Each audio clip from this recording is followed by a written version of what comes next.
The following video contains miniatures being painted that are not from a board game. Painter discretion is advised. Do you think I can recreate a Blitzkrieg German infantry person on a 40k Plague Marine? Let's find out.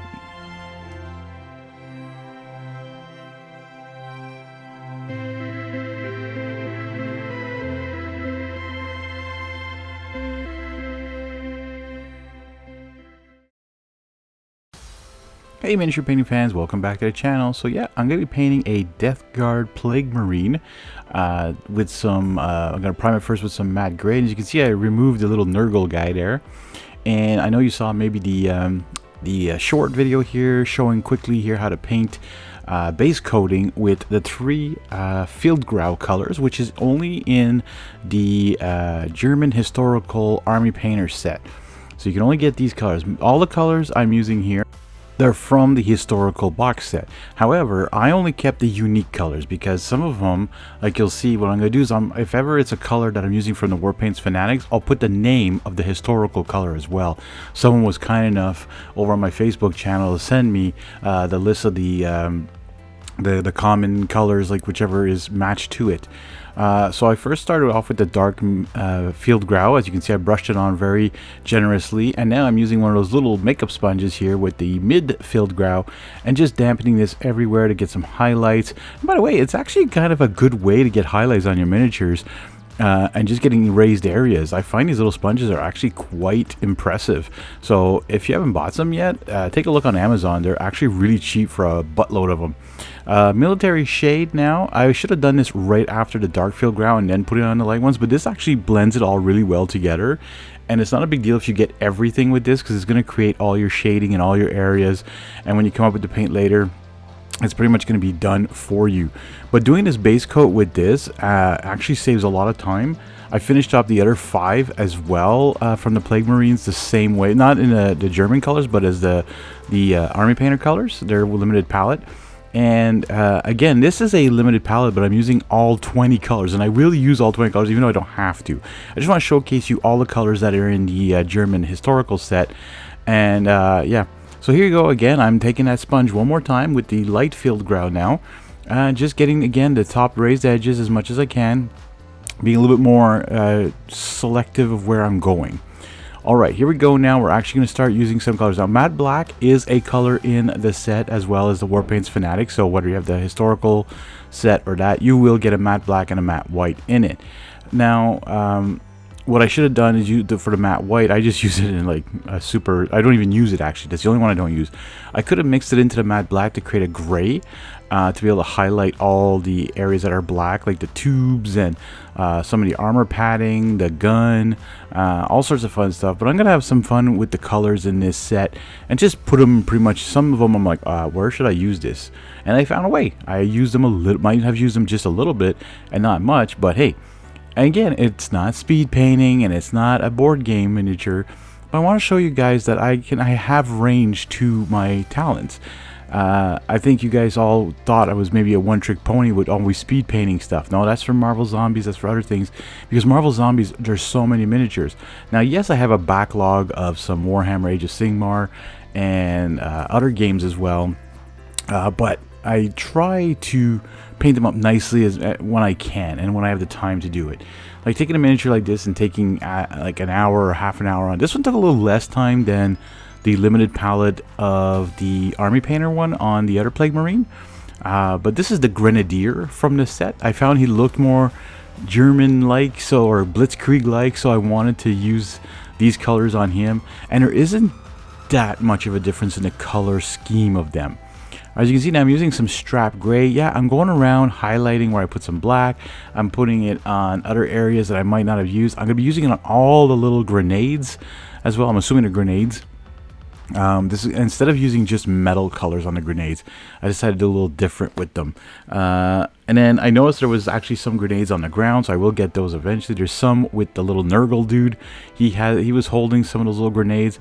So I'm trying to figure out everywhere to put this strap gray on. And this is a historical color, by the way. So you can only get this strap gray. And again, this one fits in really well. It's not even a John Blanche color. Like, it's not whatever was there, the ironclad gray, I believe, is the John Blanche one.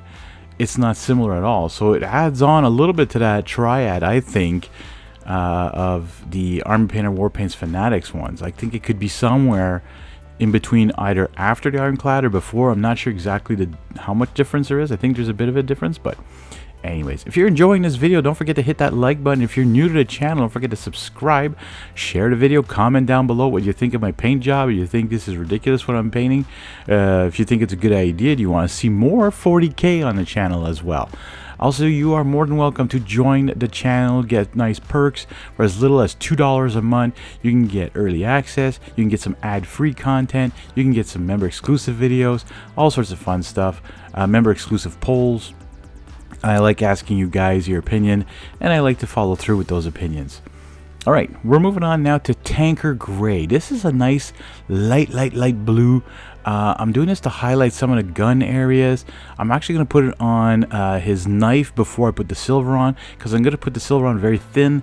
So this blue is going to kind of come through it, give it more of a blade look to it. I'm also going to do the eyes.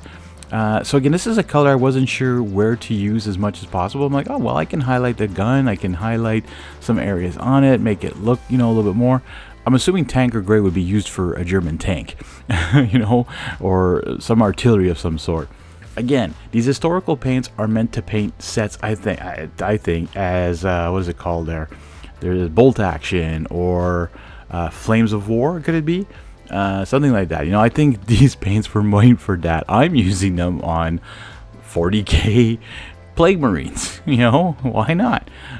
Because number one, they're unique paints, and my OCD kicks in and my ADHD kicks in saying I need to have every single Army Painter color there is, and I do. I'm not kidding. I have every single one. There might be a couple air metallics I don't have, which might cause me an issue at one point, because I'm like, oh, I might have to get them even though I don't need them.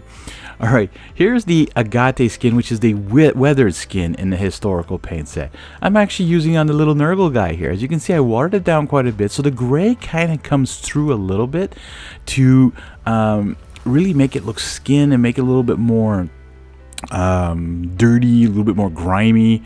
But again, I don't know. Okay, I have used the historical paints. They do cover just as well as the Fanatics paints. They are amazing. So I can't tell you, oh, this weathered skin works differently than the Agate skin, or whatever you call this, Agate skin, Agate. I don't know, whichever you want to call it. So I can't tell you if it compares or not. But I mean, I'm using this skin tone. It works really well. So again, if you are limited to your palette, you can find colors that are pretty similar to be able to follow through with this, or just for fun, you know. Rifle brown, another historical unique color. So sometimes I'm wondering how come these colors didn't make it into Fanatics, why they made the John Blanche series at one point, why they're making these. I know they wanted to, they're Army Painter, right? So they really wanted to touch on Army painting, and with their new bundles and their limited palette colors and all that stuff, Army Painter has really brought it to the table to show you what you can use to paint your armies and not have to use more overpriced paints from another company. And you can use Army Painter, which is a little bit more better priced, in my opinion. Next is the camo sand, and I'm using this on those husks or tusks that are pulling out of his shoulder pad there. It does a great job doing that. Now there were also these little maggoty looking things on the base that I didn't notice until after. So I painted them with this as well. I used a camo sand on that as well, so it's really cool. And then the washer, I think I didn't put a washer. I put like a deposits or a grimy streaking stuff on the base of the miniature. Anyways, now I'm using camo brown, which is interesting that they have these colors called camo sand, camo brown. It's kind of interesting, and I'm really blending it in. I left it wet, that other camo sand, on those husks or tusks or whatever you want to call them, horns or bones, and I'm blending this in there with and then I'm using a wet brush here just to really blend it in together. And the wash I'm going to use later is going to actually do a better job of bringing it all into a final look of what I wanted on these bony looking things. But again, you know, you can have so much fun with your army. You don't have to follow artwork necessarily. These ones I kind of wanted to, because you know, Space Marines, Plague Marines, or all the other kind of Marines that are out there, Dark Angels and all, they have a pretty much typical color scheme. Alright, leather brown is a color that you can find in both of them. It's actually called leather brown in both sets, so you don't have to think about it too hard. I'm using this on some highlighting. I'm using it on the shaft of the handle of the sword, not the sword, of the knife, and just some little areas. Then I saw this German camo green, and then I was like, at first I thought it was darker. Then I put it on my wet palette. I'm like, this is bright.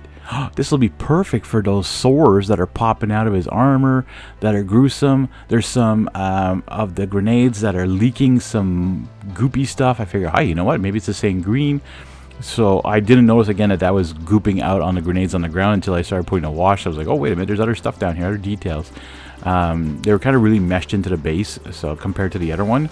But yeah, so I do it on these tubes, I do it on some other areas. I'm like just highlighting some spots, but getting especially the armor and where it like breaks the armor. There's also a little bit of ooze coming out of that big barrel on his back, so I put it there. But this is perfect for this. This green was just amazing for this. Plus I didn't put it on too heavy, so it kind of blended in. It kind of did like a lighter area on the top and then got more green on the bottom. I just find it does a great job. So if you're using German camo green on slime, I think it's a good base coat, in my opinion. Then you could put the disgusting slime or the vomit stuff on top of it to just really highlight it.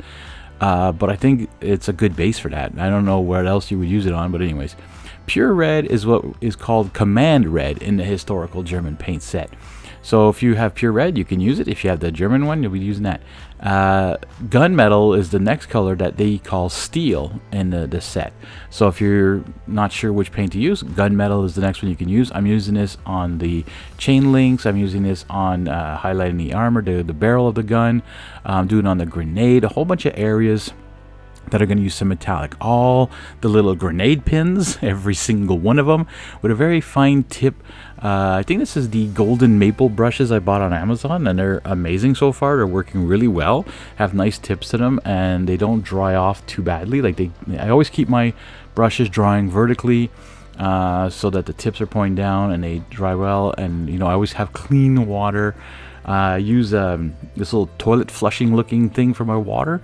You can find it on Amazon as well. I know Green Stuff World sells one, but they sell one for like 4 times the price that you can get on Amazon, and they just slapped Green Stuff World on it. But this is like something that's super easy to find on Amazon and anywhere else really. I think Amazon's the best place for it, but I get a lot of my extras on Amazon, like my paint shaker and all sorts of things. You might be seeing some other colors in the background at some point while I'm painting. This is because I was painting at the same time as the other one, and I put all that paint away. So you might notice the colors will change in the background once in a while or whatever. But hey, you're focused on the miniature here, folks, not focused on what I'm using in the background, what mess it looks like, because you can see a whole bunch of messy stuff in the background. But this is how I work. It's messy. What do you want? Yeah. So you can see I'm still using a gunmetal. I'm being very particular where I'm putting it. There are some little grenade things on the Nurgling. He also has like it's a horn, but it's actually an ornament. So I put that in gunmetal as well, or steel if you want to use the German paint set color term here. What do you think so far of this miniature? I think he's doing pretty cool. You can, comment down below what you think of this so far. And yeah, it's taking a little bit more time. It's a longer video, and I'm trying to keep you guys engaged with my fun speaking. Again, hello, welcome to the channel. If you're new, hey, subscribe. It's free. You just hit that little subscribe button and hit that little notification bell so you know when I put up new videos. And my subscriber count has went up quite a bit in the last few weeks, which is again thankful, very grateful for that. And I love painting on this channel. I love painting miniatures. It is such a great hobby. It is such a great way to let go of a lot of stuff and just take it easy and paint one miniature at a time. I don't like batch painting too much. I do it if I have to, especially with Marvel Zombies. I still have some that I never even finished batch painting. They're sitting there primed and ready, but I did a couple of them for the video and never finished the whole set, and it's just going to bug me. But I mean, I don't have a choice. It's going to get done eventually. All right, so camo sand again. So what I did, I came back to that one and mixed it in with the steel or the gunmetal, because they don't have a gold or a bronze metallic paint in this one. They don't have one. So I kind of created my own by adding gunmetal to the camo sand, and it gave it a shine, not a ton, but it kind of looks really cool on this guy. It has like a brownish yellowish color, and I'm doing all the trims where gold paint or bronze paint would normally be, and I find that it comes out looking really cool. It's a little bit more dull. It's not as shiny as the other guy, but I find it's going to give this one a little bit more. When he's on the table, it'll be like, oh, the Grenadier is here. We better be careful. You know, he means business. He's a different color than the other ones. So, but yeah, so all the little trims around the armor here, you know, again, my hats are off to Games Workshop for the amount of details they put, but sometimes it's like, do you need so many details on a miniature? Yes, they look pretty once they're all painted up, but holy cow, you got to really look around. Look at, like, I'm just looking everywhere. Like, where did I forget a trim? Where did I forget this? Where did I forget that? Do these little skulls on the grenade here with the same color here, and because it's like lighter, the silver underneath still comes through a bit, so it's kind of cool and kind of gives it a weathered look too. To where some parts where I didn't get perfectly coverage with this, you know, it's just fun to try different things when you're painting miniatures. And this is where some people might be like, oh, you're a one-trick pony with your speed paints, but I try to show off as much as I can different things. All right, here's another skin tone that you can get in this box set is the fair skin, and I'm coming in and highlighting the Nurgle again. I love these little guys. They're so cute. They remind me of the Grogu I painted one time. It was tiny and just fun to paint and simple, you know. And these little guys, they're kind of cute. They gotta get in the way though of the bases and like of the Marine to be able to paint properly. All right, so warm skin shade, which is a John Blanche color, so not even in the Fanatics, is called warm skin tone in this one.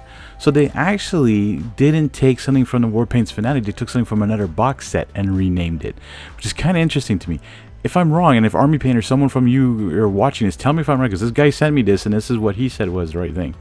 And then strong tone, they named it brown tone in the historical. I mean, they could have just left it strong tone, but they were being, I think, more generous with like, well, it's brown. It's going to turn out brown. It's for brown. And that's what I'm doing on all the trims that I did with that like made up gold color or bronze color, just to give it a little bit more depth to it and to highlight those colors, or, you know, not highlight, but to give it a little bit more shadowing effects and more grimy look to this Plague Marine Grenadier.